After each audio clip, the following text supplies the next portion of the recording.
On May 18, 1973, a Tu-104 passenger jet lifted off from Chita under clear spring skies. It was a normal regional flight.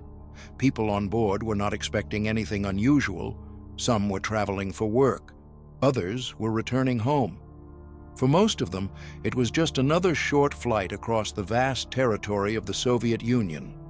The Tu-104 was one of the first Soviet jet airliners. By the early 1970s, it had already been in service for many years. It was loud, fast, and not particularly comfortable, but it was familiar. For passengers in Siberia and the Far East, this aircraft was a symbol of connection to the rest of the country.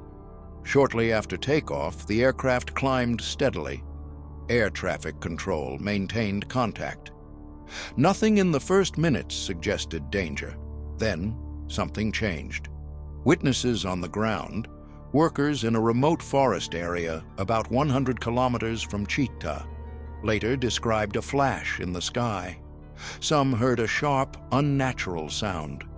Not the gradual roar of engines, not the echo of thunder. A sudden explosion. The aircraft did not descend in a controlled way. It broke apart in the air. Burning fragments scattered over the forest. Debris fell across a wide area. There were no survivors. Within hours, the site was secured. Access roads were blocked. Officials arrived. The area was quickly placed under control. At first, information was scarce. Local people only knew that a passenger plane had exploded in mid-air. And when a civilian aircraft explodes without warning, questions begin immediately. Was it a technical failure, a military accident, or something else entirely? In the Soviet Union of 1973, answers did not come quickly, at least not publicly. The workers in the forest did not see the aircraft clearly. They saw light. One moment, the sky was ordinary. The next, there was a brief flash. Not the long flame of a descending plane, but something abrupt and violent. A sharp crack followed, different from the deep thunder of engines. It was shorter, harder. Then fragments began to fall. Later, investigators would reconstruct the sequence of destruction from scattered metal, torn upholstery, and fragments of wiring. But for those on the ground, it happened too quickly to interpret. There was no time to understand whether the plane had stalled, collided, or exploded. What stood out was the suddenness. Aircraft accidents often leave traces of struggle, spirals, turns, attempts to regain control. Pilots fight to the last second. Radios transmit distress calls. Even mechanical failure has a rhythm. This event had none. The Tu-104 had climbed normally after departure from Chita. Air traffic control had not reported distress. There had been no emergency message broadcast over civilian frequencies.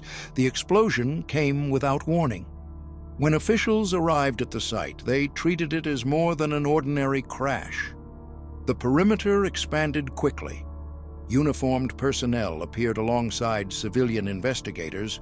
Access was restricted. To local residents, this only deepened uncertainty. The region was not isolated from military presence. Air defense units operated in parts of eastern Siberia. Radar stations monitored airspace. Training flights were not uncommon. It was not irrational in that context for people to wonder whether something external had struck the aircraft. The idea of a missile did not come from fantasy alone. It came from geography.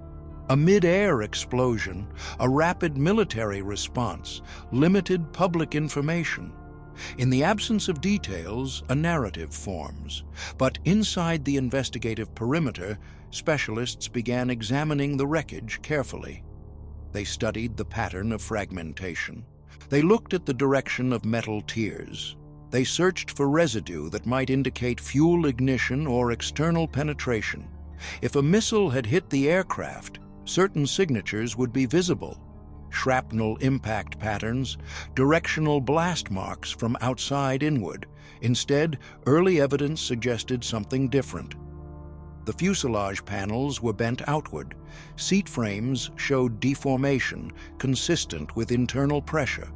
Some fragments carried traces of explosive force that appeared to originate inside the cabin, not from outside impact. This did not immediately provide answers, but it narrowed the possibilities. If the destruction had started within the aircraft, then the cause was not an air defense error, not a military accident, and not a stray projectile from the ground. It meant the event had begun among the passengers. The forest held no clear explanation, only debris, and somewhere within that debris lay the first sign that this was not a mechanical failure and not a missile. It was something far more deliberate. Among the names on the passenger list was one that would later draw particular attention. At first, investigators approached the case as they always did, by reconstructing the aircraft, the crew's actions, the mechanical systems. But once the pattern of internal explosion became clear, the focus shifted from metal to people. Explosive force inside a pressurized cabin does not occur spontaneously. Fragments recovered from the site told a consistent story. The blast appeared localized. It had not originated in the fuel tanks. It had not come from the engines. The center of destruction was closer to the forward section of the cabin. Witness testimony from air traffic control added another detail. Shortly before the explosion, there had been a tense exchange in the cockpit. The communication was incomplete, brief, and cut off abruptly. It did not contain a full distress call, only an indication that something abnormal was happening. That detail changed everything. In the early 1970s, aircraft hijackings were not unheard of in the Soviet Union. Some individuals attempted to force pilots to change course and fly abroad. These attempts were rare but increasing. Security procedures at airports were far less strict than they would become later. Screening was minimal. Personal belongings were not examined with modern detection systems. Investigators began examining whether someone on board might have attempted to seize control of the flight. Interviews with relatives and colleagues of the passengers led to one particular individual.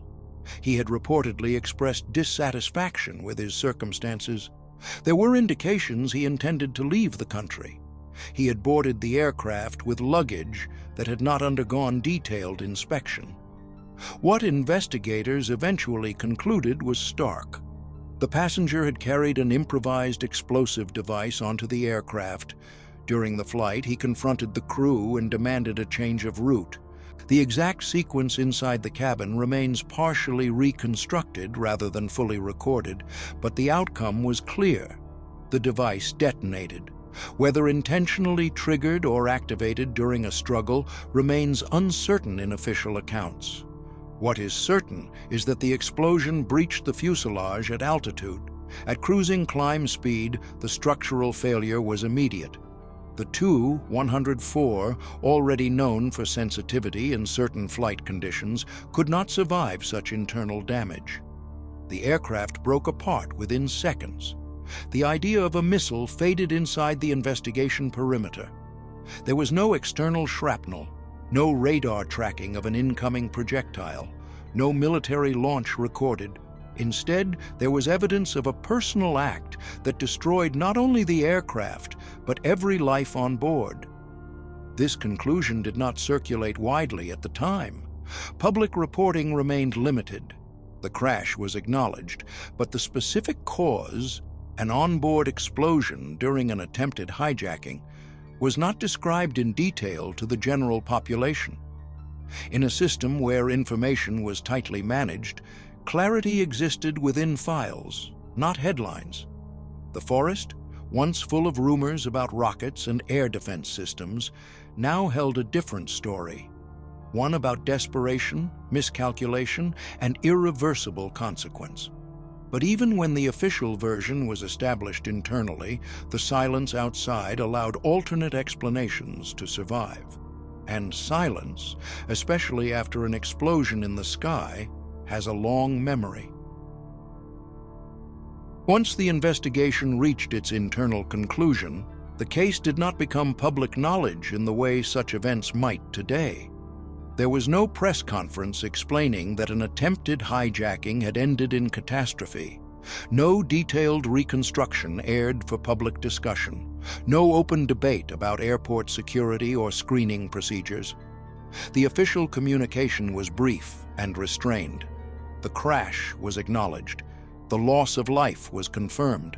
The cause was described in general terms.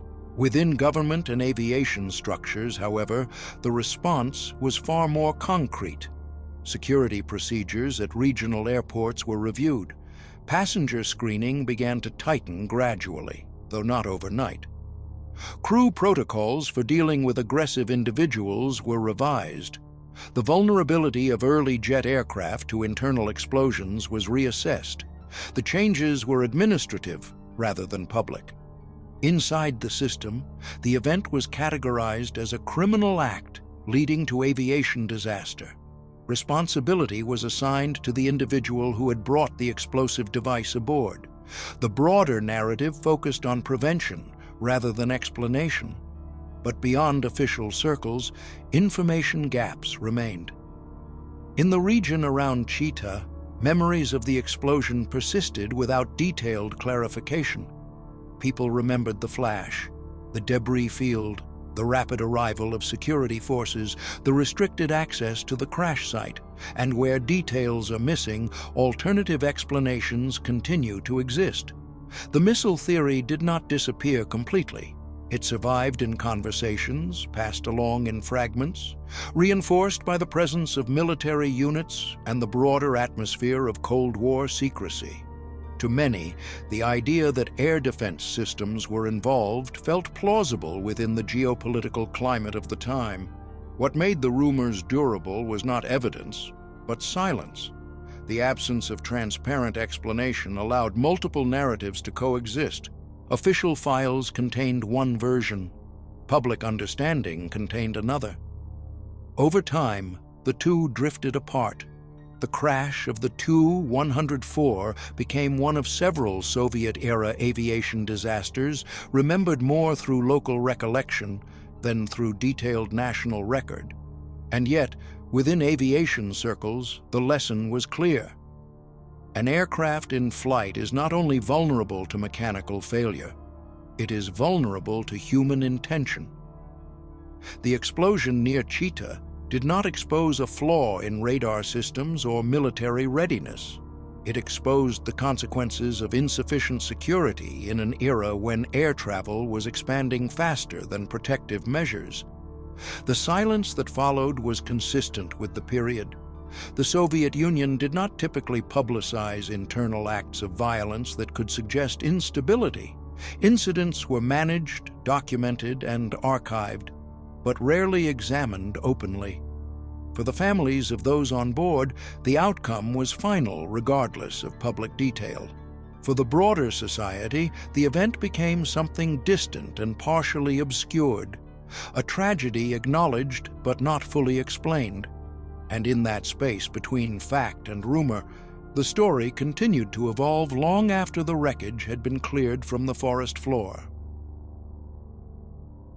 The forest where the Tu-104 fell eventually returned to its ordinary silence.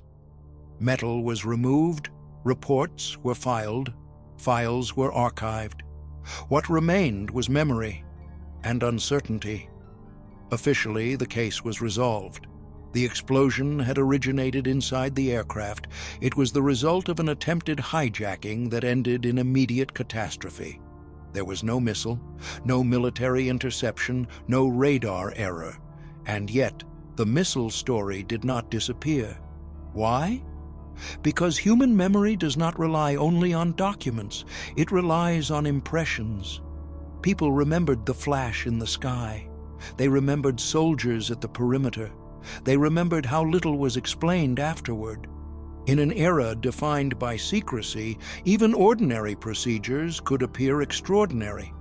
When military personnel secure a crash site, it can look like concealment. When officials speak briefly, it can sound like evasion.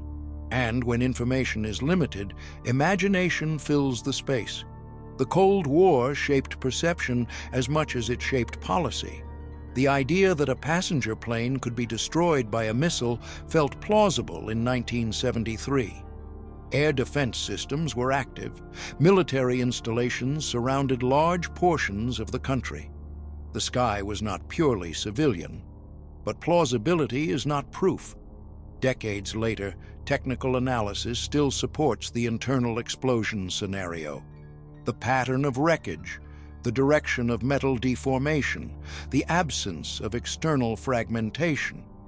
These are not subjective impressions, they are mechanical signatures, and yet the alternative version continues to circulate in certain circles, not because of new evidence, but because of the environment in which the event occurred. The crash near Chita sits at the intersection of three forces: a vulnerable aircraft design, a desperate individual, a system that communicated little. It does not require a missile to become mysterious. It only requires silence. Today, the Tu-104 itself belongs to aviation history. Once a symbol of Soviet technological progress, it was eventually withdrawn from service after a series of accidents exposed its limitations. The aircraft that once represented speed and modernity became a reminder of early jet-era risk. The 1973 explosion is part of that broader story, not a story of military misfire, not a hidden air defense tragedy, but a story about how quickly control can vanish at altitude and how narratives form on the ground. In the end, what remains is not the flash in the sky. It is the gap between what was seen and what was said, and in that gap, even decades later, the sky still holds questions, even when the answers have already been written.